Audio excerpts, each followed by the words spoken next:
Friends, welcome to our channel. ఈరోజు క్లాస్లో ఈ క్వశ్చన్ సాల్వ్ చేస్తున్నాం. ఇక్కడ ఏంటంటే ఎస్ యొక్క వాల్యూ ఫైండ్ అవుట్ చేయమని చెప్తున్నారు. చిన్న ఫార్ములా చాలా ఈజీగా సాల్వ్ చేయొచ్చు.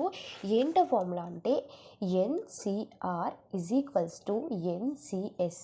ఓకేనా, అంటే ఈజ్ ఈక్వల్స్ టు ఉంది కాబట్టి దీన్ని ఈ విధంగా రాసుకోవచ్చు. R is equals to S R N is equals to R plus S అనమాట. ఓకేనా, ఇప్పుడు ఈ ఫార్ములాను బేస్ చేసుకొని ఈక్వేషన్ సాల్వ్ చేస్తాం.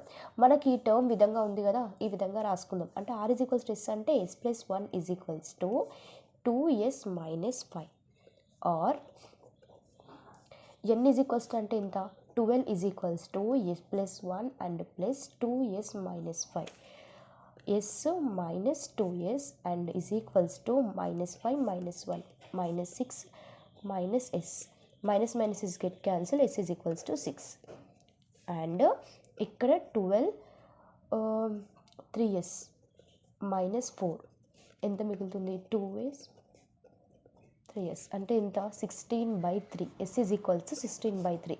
మనం ఎస్ వాల్యూని 6గా తీసుకుంటాం ఎందుకంటే ఇది క్యాన్సిలేషన్స్ అయితే ఫ్రాక్షన్స్లలో వస్తుంది కదా, అందుకే. Thank you friends, subscribe my channel please.